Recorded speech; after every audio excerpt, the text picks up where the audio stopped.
सिद्धेभ्यः। जय श्री महावीराय नमः। जय श्री परम्पराचार्य गुरुवे नमः। जय श्री उमा स्वामी गुरुवे नमः। जय श्री शांति सागर गुरुवे नमः। जय श्री विद्यानंद गुरुवे नमः। मोक्ष मार्गस्य नेतारं भेत्तारं कर्म भूभृतां ज्ञातारं विश्वतत्त्वानां वन्दे तद्गुणलब्धये।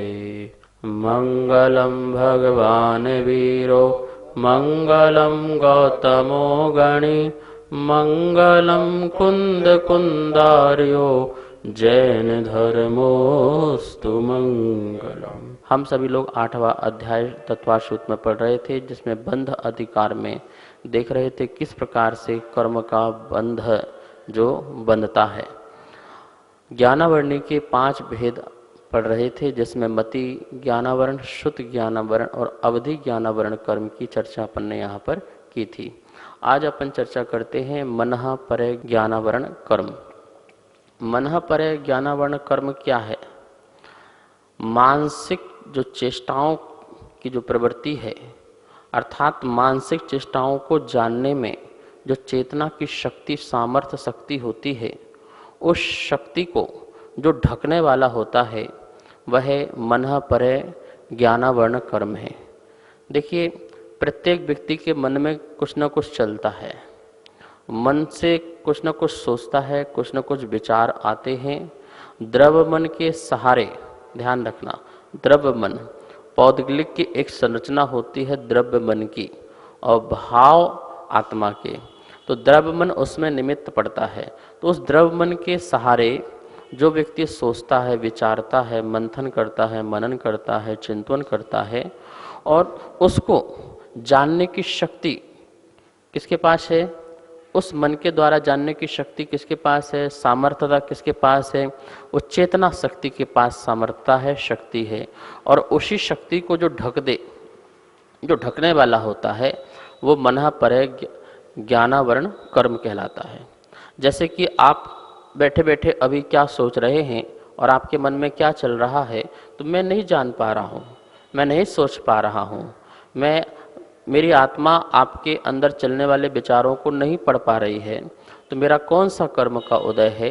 तो मनः परय ज्ञानावरण कर्म का उदय है, जिससे मैं आपके मन की बातों को नहीं जान पाता हूँ। इसमें भी 2 प्रकार के भेद हो जाते हैं, ऋजु मति मनः परय ज्ञानावरण कर्म और विपुल मति मनः परय ज्ञानावरण कर्म। ऋजुमति जो मनः परय ज्ञानावरण कर्म है, उसमें चेतना की शक्ति कितनी ढक जाती है?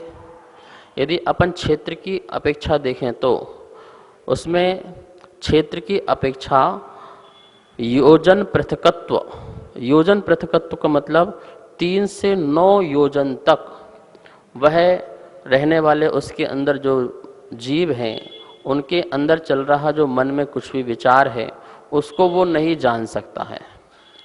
और यदि अपन विपुलपति मनः परय ज्ञान का क्षेत्र की अपेक्षा देखें तो 2.5 दीप के अंदर, 2.5 दीप के अंदर जितने भी जीव हैं जो मन से युक्त हैं, उनके अंदर जो चल रहे विचार, तो वो उनके बारे में ना जान पाए, ना समझ पाए, तो वो इतनी कर्म का आवरण उसके पास रहता है, जिसके कारण वह किसी के मन में चलने वाले विचारों को नहीं जान पाता है और नहीं समझ पाता है। जिस प्रकार अपन ने देखा कि क्षेत्र की अपेक्षा दोनों में, ऋजुमति और मनः परय दोनों की अपेक्षा अपन ने देखा कि हमारी चेतना की जो शक्ति है, सामर्थ्यता है, उसको ढकने वाला ये मनः परय ज्ञानावरण कर्म कहलाता है। काल की अपेक्षा कम से कम 2-3 भवों की बातों को या अधिक से अधिक असंख्यात भवों की बातों को जो जान ना पाए। मनः परय ज्ञान सिर्फ सामने बैठे वाले व्यक्ति के ही मन की बात को नहीं, अपितु 2.5 दीप के अंदर कहीं भी व्यक्ति बैठा हो और इस भाव का ही नहीं, 2-3 भव कम से कम अथवा असंख्यात भवों में वो ढाई द्वीप में कहीं भी रहा हो, जन्म लिया हो, तो उसके बारे में भी जो ना जान पाए, उसके मन की बातों को ना जान पाए, इतनी शक्ति सामर्थ्यता प्रकट ना हो और वो चेतना की शक्ति को ढक दे, ऐसा जो कर्म है उसे मनः परे ज्ञानावरण कर्म कहते हैं। सोचिए, ढाई द्वीप तो छोड़ो, 2-3 भाव तो छोड़ो, हम तो सामने बैठे वाले व्यक्ति के मन में भी क्या चल रहा है, सामने क्या जो 24 घंटे अपने साथ रहने वाला व्यक्ति है उसके बारे में भी हम नहीं जान पाते हैं, तो कितना हमारा मनः पर ज्ञानावरण कर्म का उदय है। मनः पर ज्ञानावरण कर्म के कितने प्रकार के भेद हो सकते हैं, तो आचार्यों ने लिखा है मनः पर ज्ञानावरण कर्म प्रगति या असंख्यात कल्प मात्र हो सकती है, मतलब असंख्यात प्रकार का, असंख्यात लोक प्रमाण जो है इसके भेद हो सकते हैं। अब अपन चलते हैं 5वां नंबर का, केवल ज्ञानावरणी कर्म। केवल ज्ञानावरणी कर्म क्या है?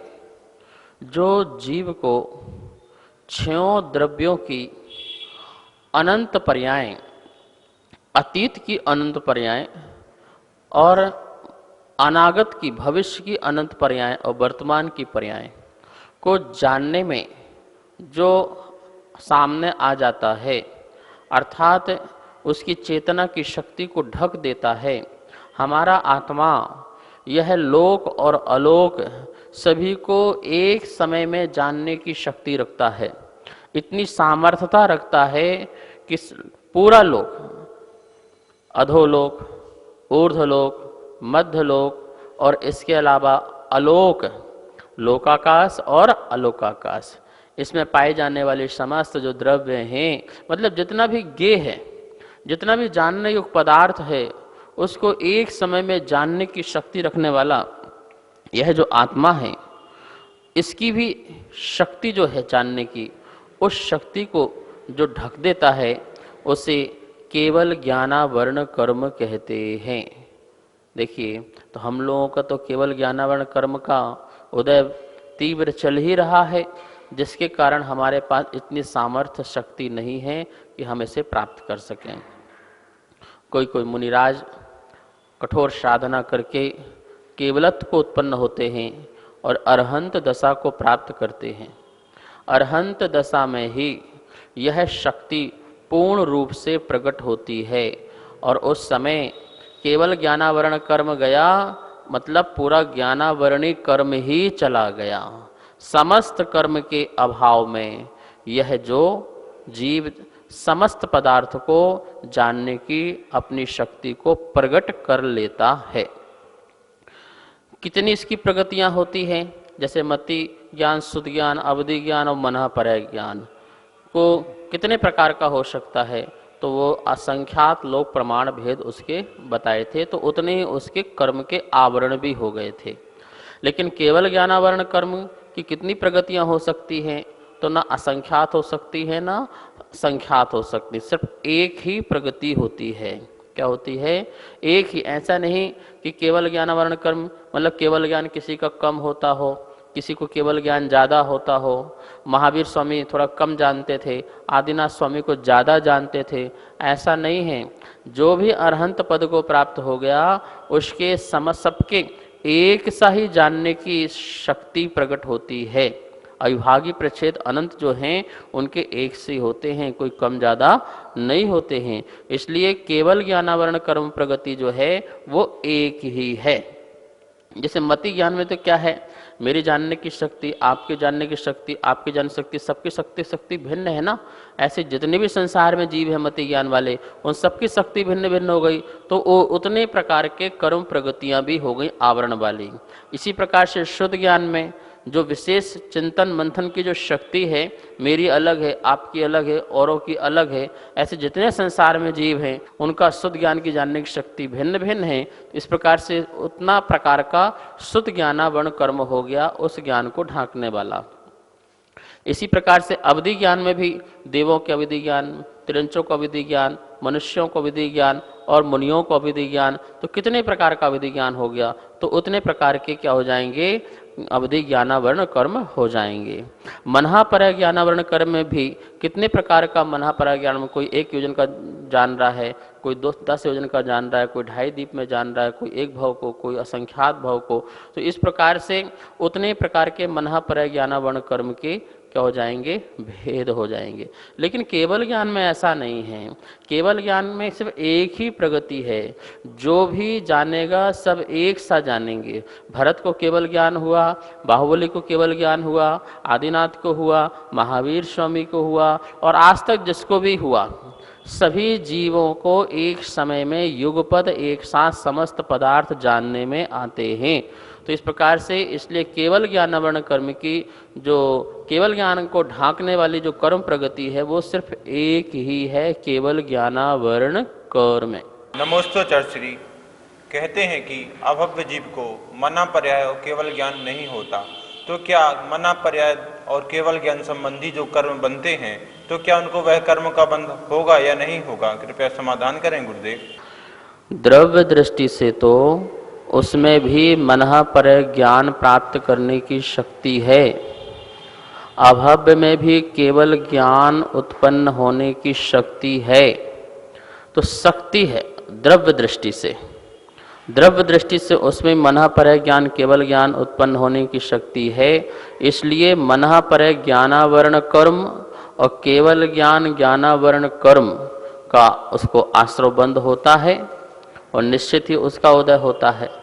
लेकिन पर्याय दृष्टि से देखा जाए तो अभव्य को कभी भी जो मनः पर ज्ञान और केवल ज्ञान प्रकट नहीं हो पाता है, अभिव्यक्ति नहीं हो पाती है, प्रकटता नहीं हो पाती है।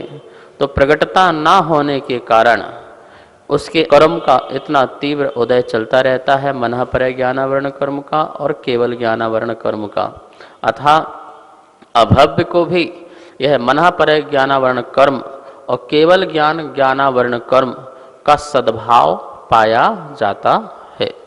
तो इस प्रकार से अपन ने यहाँ पर देखा ज्ञानावरणी कर्म के 5 भेद, और ज्ञानावरणी कर्म के उदय में जो जीव की दशा है वो राजवार्तिक में आचार्य अकलंग देव ने भी बताया है कि ज्ञानावरणी कर्म के उदय से आत्मा का ज्ञान सामर्थ्य लुप्त हो जाता है, जीव अज्ञ अज्ञानी और अति दुखी हो जाता है, स्मृति शून्य हो जाता है, धर्म श्रवण में निरुत्सुकता होती है, उत्साह नहीं रहता है, अज्ञानजन अवमानकृत अनेक दुखों का अनुभव भी करते हैं। देखिए जो अज्ञानी होते हैं तो उन्हें कितना अपमान सहन करना पड़ता है, ये मूर्ख है, गधा है, इसे कुछ आता नहीं है, तो इस प्रकार से बहुत सारे अपमान भी उसको सहन करने पड़ते हैं।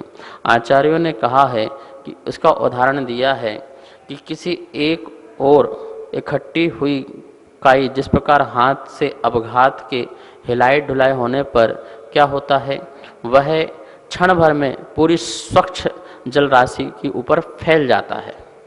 अपन ने काई को हिलाया और वो पूरे स्वच्छ जल में फैल जाता है। इसी प्रकार से वह कर्म का जब उदय आता है तो हमारे ज्ञान स्वच्छ में वह आवृत कर देता है। जिस प्रकार किसी की दृष्टि सही नहीं होने पर वो देख नहीं पाता है, ऐसे ही यह कर्म ऐसा होता है कि जो जानने देखने की शक्ति को, सामर्थ्यता को क्या करता है, दूर करता है। इस प्रकार यहाँ पर ज्ञानावरणी कर्म के भेदों को और उनके भेदों के विषयों को अपन ने यहाँ पर जाना। अब दूसरा जो कर्म है दर्शनावरणी कर्म, जिसके आचार्य भगवान ने 9 भेद कहे थे पिछले सूत्र में। अब आइए अपन सूत्र नंबर जो 7वां है, जिसमें दर्शनावरणी कर्म के जो 9 भेद कौन कौन से हैं उनके बारे में जानते हैं, अर्थात सूत्र का सबसे पहले उच्चारण यहाँ पर करते हैं। आप अपनी जनवाणी में 8वें अध्याय में जो 7वां जो सूत्र है उसको निकाल लें। 8वां अध्याय सूत्र नंबर 7वां, चक्षु प्रचक्षु रवधि केवलानाम निद्रा निद्रा निद्रा प्रचला प्रचला प्रचला स्थान स्त्यान गृद्धश्च। तान गृद्धश्चे, ठीक है। फिर देखिए चक्षु, रा को यहाँ पढ़ेंगे र चक्षु, चक्षु र चक्षु, रवधि, रा को यहाँ पढ़ेंगे रवधि, केवलानाम निद्रा, निद्रा निद्रा, प्रचला, प्रचला प्रचला, स्थान्य गृद्धश्चे, स्त्यान, देखिए स्त्यान, स्त्यान गृद्धश्चे, इस प्रकार से सूत्र का उच्चारण आपको आ गया होगा। अब इसका संधि विच्छेद भी कर लेते हैं कि यहाँ पर चक्षु के बाद अचक्षु निकलना है और फिर इसके बाद अवधि निकलना है, ठीक है ना। देखिए संधि विच्छेद को, देखिए संधि यहाँ पर चक्षु प्लस अचक्षु प्लस अवधि प्लस केवलानाम, फिर निद्रा, निद्रा निद्रा, प्रचला, प्रचला प्रचला, और फिर स्थान गृद्धश्चे, यहाँ गृद्ध और यहाँ पर क्या हो गया च। अब देखिए पहला हो गया चक्षु, दूसरा अचक्षु, तीसरा अवधि, चौथा केवल। ये चक्षु दर्शन, दर्शन सब में लगा लेना क्योंकि दर्शनावरण कर्म का बात चल रही है। चक्षु दर्शन, अचक्षु दर्शन, अवधि दर्शन और केवल दर्शन, ठीक है। और फिर दिया है निद्रा संबंधी हैं, निद्रा, निद्रा निद्रा, प्रचला, प्रचला प्रचला और स्थान गृद्ध। इस प्रकार से ये 5 प्रकार की निद्रा हैं, 5 प्रकार की निद्राएं और 4 प्रकार का आवरण दर्शन के ऊपर। ये 9 जो हैं ये दर्शनावरणी कर्म के भेद हैं। यहाँ देखिए लिखा है दर्शनावरण, आवरण कितने हैं 4, कौन कौन से हैं, चक्षु, अचक्षु, अवधि और केवल। ये क्या हैं 4 आवरण हैं और 5 हैं निद्राएं। कौन कौन सी देखिए लिखा है यहाँ पर, निद्रा, निद्रा निद्रा, प्रचला, प्रचला प्रचला और स्थान गृद्धि, स्थान गृद्धि, या का ई हो जाता है सूत्र में स्थान गृद्धि। तो इस प्रकार से यहाँ पर 5 निद्राएं और 4 आवरण। अब आगे देखते हैं, लिखा है यहाँ ऊपर दर्शन, क्या लिखा है दर्शन। दर्शन क्या है, जो आत्मा का स्वसंवेदन है उसी का नाम दर्शन है, और इस स्वसंवेदन का जो आवरण करे उसे दर्शनावरण कहते हैं। ज्ञान में जो पदार्थ आते हैं वो भेदात्मक रूप से आते हैं, भेद रूप जो ज्ञान में आते हैं उसे अपन ज्ञान कहते हैं, और जो अभेद रूप से ज्ञान में हमारे आत्मा में झलकते हैं उसे दर्शन कहते हैं। कोई भी वस्तु है अभेद रूप से झलके तो वो दर्शन, वो निर्विकल्प है, और भेद रूप से झलके तो वो ज्ञान, वो सा विकल्प है। मतलब एक साकार और एक अनाकार। साकार ज्ञान जो है वह ज्ञान कहलाता है और साकार है वह दर्शन कहलाता है। तो दर्शनावरणी कर्म जो है 4 प्रकार के दर्शन पर आवरण डालता है। कौन कौन से दर्शन पर आवरण डालता है, तो देखो यहाँ लिखा है पहला चक्षु, फिर अचक्षु, फिर अवधि और फिर केवल। चक्षु पर क्या आवरण डालता है, नेत्र जन मति ज्ञान से पहले। मति ज्ञान तो ज्ञान की पर्याय हो गई, तो मति ज्ञान से जो हम पदार्थ को जानते हैं उसके पहले, और मति ज्ञान किससे जानता है, द्रव्य जो इंद्रियां हैं और द्रव्य जो मन है। 5 इंद्रियां द्रव्य हैं और एक मन है। इस प्रकार से इन 6 के द्वारा मति ज्ञान पदार्थों को जानता है। तो मति ज्ञान द्वारा जो पदार्थ जाने जाते हैं, अर्थात केवल मति ज्ञानावरण कर्म के 6 उपशम से जो जानने की शक्ति प्रकट हुई है, तो जो वस्तु जानी जाती है, जो पदार्थ जाने जाते हैं, उसके पहले जो होने वाला सामान्य प्रतिभास, देखो यहाँ पे लिखा है नेत्र जन मति ज्ञान से पहले होने वाला सामान्य प्रतिभास। इसी प्रकार से लगाएंगे अचक्षु। अचक्षु में क्या लेना है, चक्षु इंद्रिय को छोड़ दो, शेष जितनी इंद्रिय बची, जैसे स्पर्शन, रसना, घ्राण, श्रोत और मन। ठीक है, इसमें चक्षु इंद्रिय हट जाएगी तो इसको बोलेंगे अपन अचक्षु। तो नेत्र के सिवाय शेष इंद्रियों व मन संबंधी मति ज्ञान से पहले, किससे मति ज्ञान क्यों लिया जा रहा है? क्योंकि मति ज्ञान इंद्रिय मन के बिना नहीं होता है, इसलिए यहाँ पर मति ज्ञान बार बार लिया जा रहा है। तो मति ज्ञान के पहले मतलब शेष जो नेत्र को छोड़कर के जो शेष इंद्रियां मन है उसके सिवाय मति ज्ञान के पहले होने वाला सामान्य प्रतिभास, जो होने वाला सामान्य प्रतिभास है उसे अचक्षु दर्शनावरण कहते हैं। चक्षु दर्शनावरण किसे कहते हैं? फिर देखिए, नेत्र जन मति ज्ञान से पहले होने वाला सामान्य प्रतिभास चक्षु दर्शनावरण है। नेत्र के सिवाय अन्य इंद्रियों और मन के से होने वाला मति ज्ञान से पहले सामान्य प्रतिभास वो अचक्षु दर्शनावरण है। अवधि दर्शनावरण क्या कह रहे हैं? अवधि ज्ञान से पहले होने वाला सामान्य प्रतिभास जो है वो अवधि दर्शनावरण है। और केवल ज्ञान में क्या है? केवल ज्ञान के पहले नहीं बोलने का, केवल ज्ञान के साथ, यहाँ के लिखा लास्ट में देखो साथ, केवल ज्ञान के साथ होने वाला जो सामान्य प्रतिभास है उसे केवल दर्शनावरण कहते हैं। तो इस प्रकार से यहाँ दर्शन चार कहे और चारों के आवरण को दर्शनावरण कर्म कहते हैं। एक इंद्रिय जीव, दो इंद्रिय जीव, चार इंद्रिय जीव, पांच इंद्रिय जीव, इस प्रकार से यह 5 प्रकार के जीव पाए जाते हैं। एक इंद्रिय जीव जिसमें मात्र स्पर्शन इंद्रिय ही होती है। तो स्पर्शन इंद्रिय होती है तो नियम से उसका कौन सा कर्म का उदय है जिसके कारण वह पदार्थ को स्पष्ट रूप से नहीं जान पाती है, तो वह कौन सा होगा? अचक्षु दर्शनावरण। क्योंकि स्पर्शन इंद्रिय वाले जो जीव हैं उनको चक्षु नहीं होती है। दो इंद्रिय जीव में स्पर्शन रसना है, इसलिए वहाँ भी अचक्षु दर्शनावरण कर्म का उदय है। तीन इंद्रिय जो जीव हैं वहाँ भी स्पर्शन रसना घ्राण, ये 3 इंद्रिय का है उनके पास, तो वहाँ भी अचक्षु दर्शनावरण कर्म का क्या है? उदय है। और 4 इंद्रिय जीव हैं तो उनको स्पर्शन रसना घ्राण और चक्षु भी है, इसलिए वहाँ चक्षु संबंधी में क्या होगा? चक्षु दर्शनावरण कर्म का उदय होगा। चक्षु भी होगा और अचक्षु भी होगा, क्योंकि शेष इंद्रियां हैं ना, तो उनके लिए अचक्षु और चक्षु इंद्रिय के लिए चक्षु दर्शनावरण।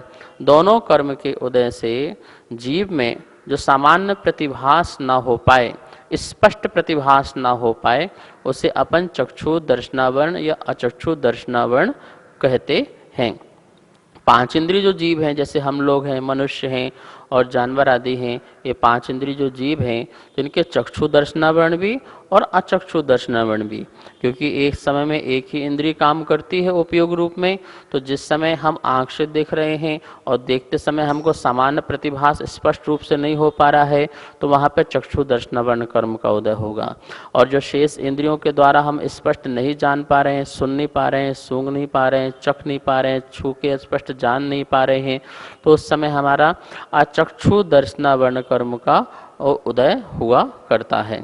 और इन्हीं का जब क्षयोपशम होता है, चक्षु दर्शनावरण और अचक्षु दर्शनावरण का जब क्षयोपशम होता है, तो इंद्रियों के माध्यम से क्या होता है? कार्य दिखाई देता है। जैसे अपन आँख से देख रहे हैं, तो यहाँ पर हमारा चक्षु दर्शनावरण कर्म का कैसा है? उदय नहीं है, उदय के साथ साथ कैसा? क्षयोपशम है। तीव्र उदय नहीं है, क्षयोपशम जितना है, तो जितना क्षयोपशम है उतना हम सामान्य प्रतिभास जान पा रहे हैं, ठीक है ना। और विशिष्ट प्रतिभास हमको नहीं हो पा रहा है, तो उतना हमारा चक्षु दर्शनावरण कर्म का उदय होगा। इसी प्रकार से अचक्षु दर्शनावरण में शेष इंद्रियां जो है चक्षु इंद्रिय को छोड़ करके, तो उनसे हम जितना सुन पा रहे हैं, चख पा रहे हैं, जान पा रहे हैं, तो उतना हमारा क्षयोपशम है। शेष उस कर्म का उदय मानना पड़ेगा। तो इस प्रकार से जितने भी संसारी जीव हैं इनको चक्षु दर्शनावरण, अचक्षु दर्शनावरण, अवधि दर्शनावरण और केवल दर्शनावरण, इनका क्या होता है? उदय होता है। अवधि दर्शनावरण में कैसा है? जो अवधि ज्ञान के पहले होने वाला जो सामान्य प्रतिभास है, देखो, देवों को भी होता है अवधि ज्ञान, तिरंचों को भी हो सकता है, मनुष्य को भी हो सकता है, मुनिराज को भी हो सकता है। तो जितना प्रकार का अवधि ज्ञान है, तो जिसमें इंद्रिय मन की सहायता नहीं लगती है और उसके बिना ही जो पदार्थ को जाना जाता है, तो जानते समय जो सामान्य प्रतिभास होता है, उस समय जो अवधि ज्ञानावरण कर्म का क्षयोपशम है जिससे जाना जाता है, और अवधि ज्ञानावरण कर्म का उदय होगा तो विशेष रूप से स्पष्ट वो पदार्थ का स्वसंवेदन नहीं कर पाता है, जान नहीं पाता है। केवल दर्शनावरण एवं 5 जो निद्राएं हैं उनकी चर्चा अपन कल करेंगे। आज इतना ही। आइए स्वाध्याय संपन्न करते हैं, माँ जिनवाणी की स्तुति करते हैं। जावाणी के ज्ञान से सूझे लोकालोक, सो जानी मस्तक धरो सदा देत हो धोख। हे जिन वाणी भारती तो हे जपो दिन रेन, जो तेरी सरना धरे सो पावे सुख चैन। सभी को बहुत बहुत मंगलाश। सभी को सादर जय जिनेन्द्र। आप सभी के सहयोग से तत्वार सूत्र जी की पुस्तकें निरंतर छपती जा रही हैं। तत्वार सूत्र जी के 5वें अध्याय की पुस्तक छप के आ चुकी है तथा 6ठे अध्याय की पुस्तकें छपवाने में आप अपना सहयोग दे सकते हैं। आप सभी जैन पाठशाला का आनंद ले रहे हैं तथा ज्ञानार्जन कर रहे हैं। जैन पाठशाला निरंतर इसी प्रकार चलती रहे, इसके लिए आप जैन पाठशाला के पुण्यार्जक बन सकते हैं। 1 महीने के लिए, 3 महीने के लिए, 6 महीने के लिए अथवा 1 वर्ष के लिए आपके नाम तथा फोटो पारस चैनल के माध्यम से प्रसारित किए जाएंगे। आप नीचे दिए गए नंबर पर संपर्क करें। जय जिनेन्द्र। मैं आरती जैन।